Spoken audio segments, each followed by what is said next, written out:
vamos a transmitirles esta entrevista que grabamos también con el embajador Jorge Lomónaco, diplomático mexicano de carrera. Está también en esta situación. Vamos a empezar por hablar de en qué momento estamos a una semana del estallido del conflicto, con más de 2,000 muertos y 2 millones de refugiados. Esta es la entrevista. Le aprecio mucho estos minutos a Jorge Lomónaco. Es diplomático de carrera, ha sido embajador de México ante la ONU, la OEA y por supuesto también Países Bajos. Tiene una amplia trayectoria en el concierto internacional y por eso le damos la bienvenida. Le apreciamos estos minutos para Mega Noticias. Bienvenido. ¿Cuál es la evaluación desde su experiencia, su conocimiento, su trayectoria del momento en el que estamos en este momento en la situación en Ucrania? Bueno, es un momento extraordinario. No me gusta usar esa palabra porque está muy desgastada, pero esto sí es realmente extraordinario, ¿no? Es el momento de mayor violencia en Europa y en Occidente. La primera vez que se ponen en alerta máxima los arsenales nucleares de una potencia poseedora de armas nucleares en 60 años. Y estamos viendo la invasión de una superpotencia a un país que trata de mantenerse como soberano e independiente. Escuchábamos el mensaje del gobierno ruso después de la locución del presidente estadounidense, de Joe Biden, después del paquete de sanciones económicas, y decía que la única respuesta posible por parte de Rusia ante estas sanciones sería una respuesta nuclear. ¿No hay manera de evitar una guerra nuclear? Por supuesto que hay manera de evitar una guerra nuclear, hay muchas maneras de hacerlo.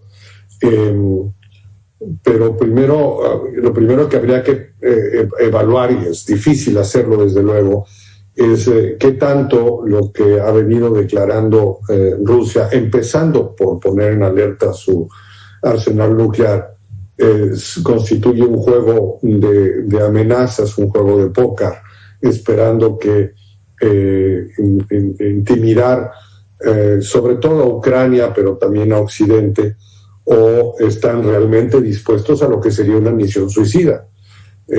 Rusia sabe perfectamente, como lo sabe el resto del mundo, que no hay manera de que salga vivo ninguno, ni el que detona el arma, ni el que es atacado por el arma. Son armas de destrucción masiva, acabarían con Rusia de inmediato. Entonces habría una respuesta en minutos en el caso que Rusia enviara un arma nuclear. Entonces habría que ir con cuidado en eso, y creo que el presidente Biden ha sido muy claro. No sé si habrán visto por ahí una entrevista que le hicieron un poco banquetera al presidente Biden. Le preguntó a alguien, no sé si un reportero, incluso un ciudadano común y corriente, si debían estar preocupados por un ataque nuclear, y el presidente Biden contestó, no. Parecería que la estrategia de Rusia es intimidar. Lo que quieren es un cambio de régimen en Ucrania, la salida del presidente Zelensky, para ser sustituido por un títere a quienes puedan controlar, y para eso tienen que intimidar. Hay muchas maneras de intimidar. Evidentemente la más grave de todas es con un ataque con violencia, como ha venido ocurriendo, pero también las palabras y la desinformación constituyen una forma de intimidación.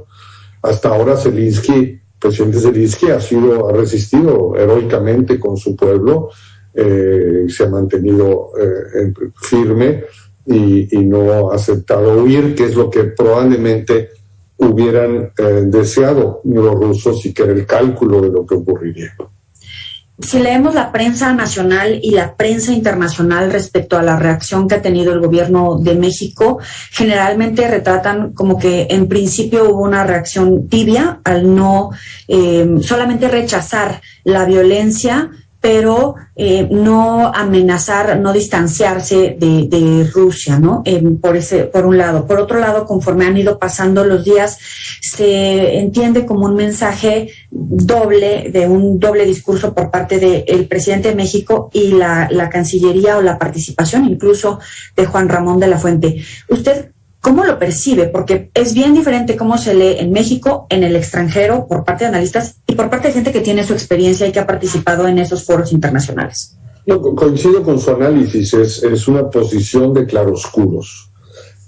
Titubeo, después posición correcta, tardía pero correcta, de condenar, votos correctos en Nueva York, pero incluso en Nueva York mismo, por ejemplo, se acaba de adoptar una resolución en la Asamblea General. México votó a favor de la resolución, pero no la copatrocinó. Entonces al final votó a favor de que el Consejo de Seguridad refiriera el asunto a la Asamblea General, votó correcto, pero no copatrocinó la resolución que llevó el asunto a la Asamblea General. Vota a favor de la resolución en la Asamblea General, no copatrocinó, y el copatrocinio es importante, es una manera de mostrar compromiso, eres coautor, copromotor del asunto, es un nivel menos. Acaba de celebrarse una sesión en la Comisión de Desarme, Conferencia de Desarme en Ginebra, donde se ven estos asuntos, que se dedicó pues, básicamente a este asunto. No, en la posición mexicana no hay una condena al hecho de que Rusia haya puesto en alta alerta su arsenal nuclear.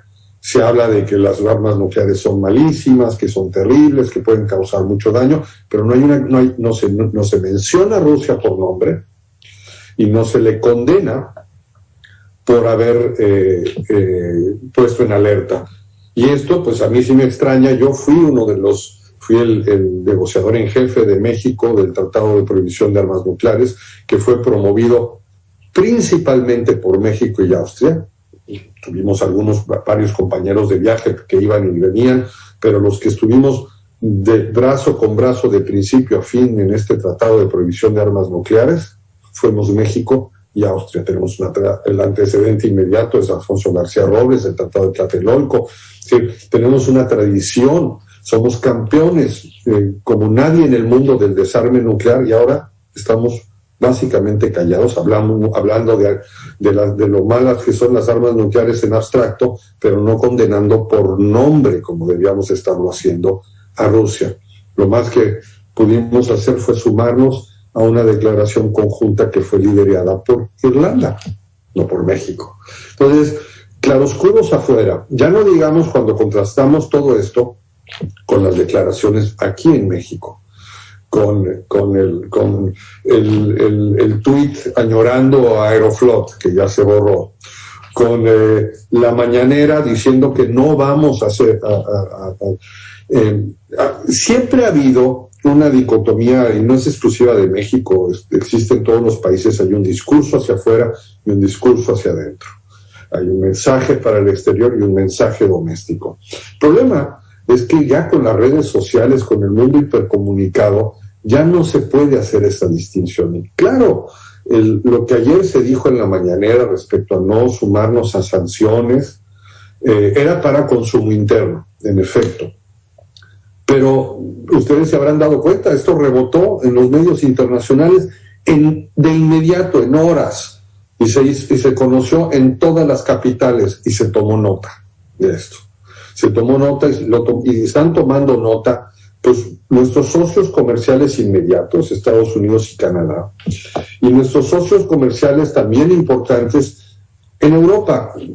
No hay que olvidar que hace 2 años terminamos de renegociar el acuerdo de libre comercio con Europa, hay una nueva versión, que llevamos 2 años poco preocupados ya del lado mexicano de que no ha sido ratificado en Europa, porque es un proceso largo, se necesita unanimidad, necesita que todos los parlamentos lo hagan. Pues yo no sé si estas acciones de negarse a sumarnos, de negarnos a ser solidarios con la causa de Occidente, donde pertenecemos, por cultura, por historia, por geografía, pues nos ayuden a resolver, a destrabar el acuerdo de libre comercio en Europa, que es tan importante para nosotros, y a mantener una buena relación con nuestros vecinos del norte. Es decir, son los aliados de México, no sé si del gobierno, pero esos son los aliados de México. Estados Unidos, Occidente son los aliados de México. Entonces sí, y al final del día, muchas de estas sanciones, de todos modos se van a aplicar en México, o van a tener efecto en México, se quiera o no. Es decir, aunque nosotros no cerremos nuestro espacio aéreo a aeronaves rusas, pues las aeronaves rusas ya no van a llegar a México. Aeroflot va a hacer un último viaje, lo está haciendo ahora, mientras grabamos esto, un último viaje de Moscú a Cancún para repatriar a ciudadanos rusos que se quedaron varados en Cancún. Está teniendo que hacer un desvío fenomenal que le va a aumentar varias horas el trayecto, y se acabaron los vuelos, porque simplemente va a ser inviable esa ruta de Rusia a México. Entonces, el espacio aéreo mexicano esté cerrado o no, los rusos, es irrelevante. Para todos los efectos prácticos, no va a haber aeronaves rusas. Lo mismo con las sanciones de SWIFT. Aún si México no se suma, y los bancos mexicanos no se suman, pues para que pudiera haber transferencias de dinero entre México y Rusia, tendría que usarse el sistema SWIFT, que ya no va a aceptar transferencias desde Rusia o hacia Rusia. Entonces, en el fondo, no sirve de nada en concreto que no nos sumemos a las sanciones, digamos, si se argumentara que es para evitar dañar nuestra gigantesco relaciones económicas con Rusia, que no lo son, ni remotamente, pero aún si se argumentara, eso va a ocurrir de cualquier manera. Sin embargo, sí tienen un efecto negativo simbólico que afecta las relaciones con nuestros socios y nuestros aliados naturales.